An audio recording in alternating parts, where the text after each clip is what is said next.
Hey, what's up guys, welcome back to the channel. This is your boy Mondo. Today we're working on Matt C7. He's coming in to get his base numbers. So since he's installing some Texas Speed goodies next week, so check it out.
Well guys, like I said, Matt's car is finally back.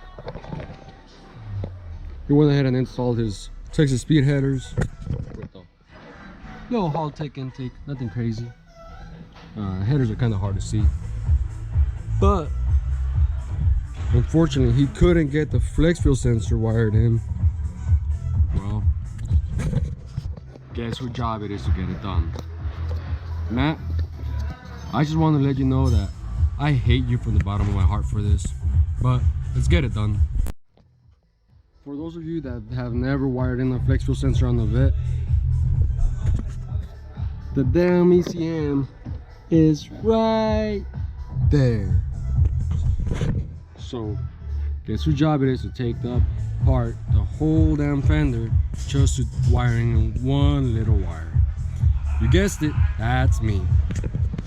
So stick around, you guys will see a little bit of the process to get it done. Should be fun. Well guys, wire is finally in. Unfortunately I had to take apart the whole fender just to be able to get the connectors to unplug. So unfortunately I didn't get that on tape. It was a little too hard to be on the camera and try to do all this. But the wire goes pinned into pin 38 on the top connector. It's going to be a blue.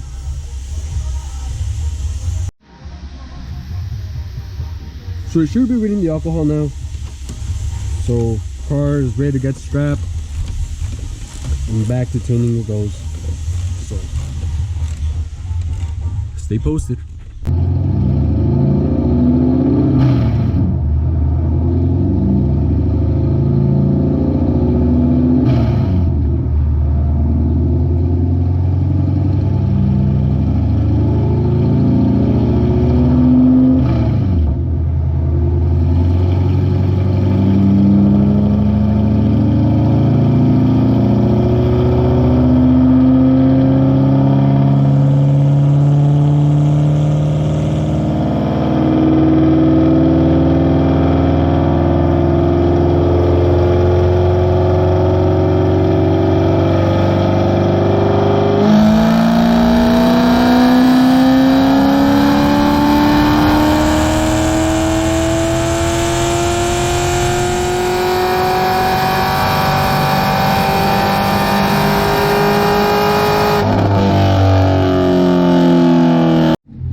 Well guys, here's the result of Matt's car.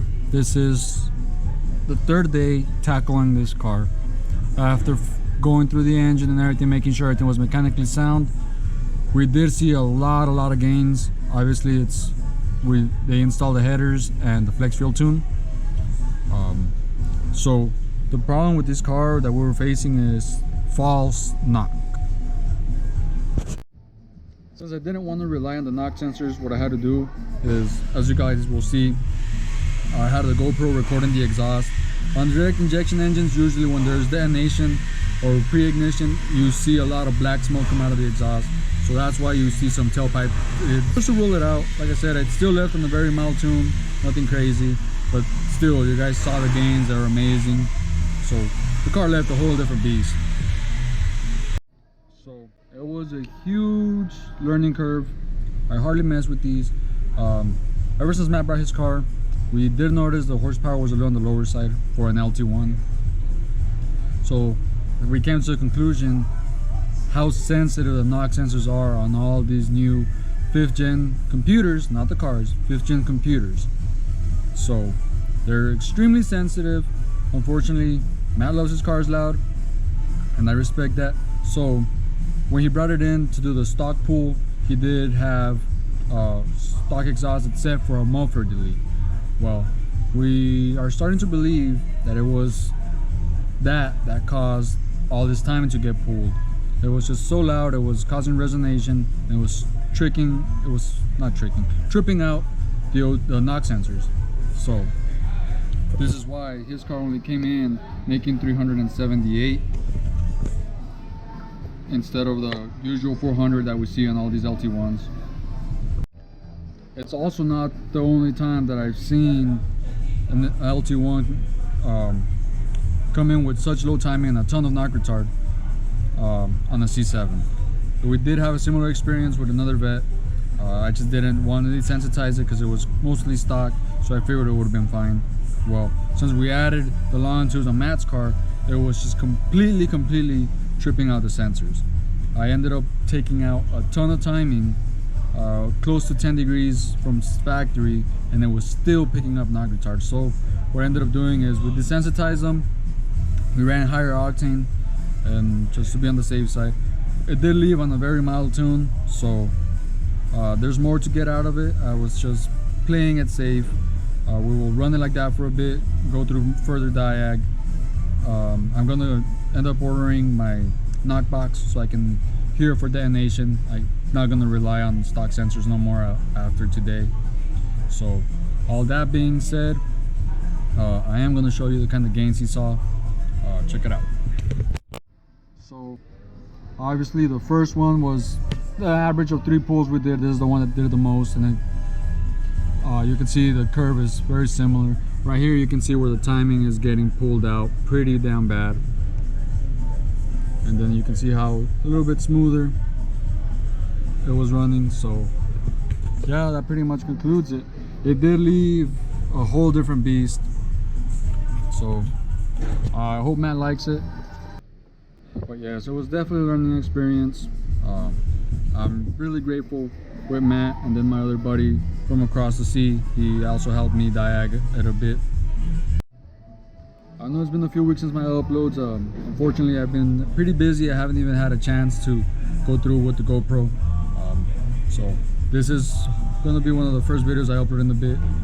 Therefore, stay tuned. We'll have another video of Adam's Camaro. This one is very similar situation, so I'm going to see how I tackle that one.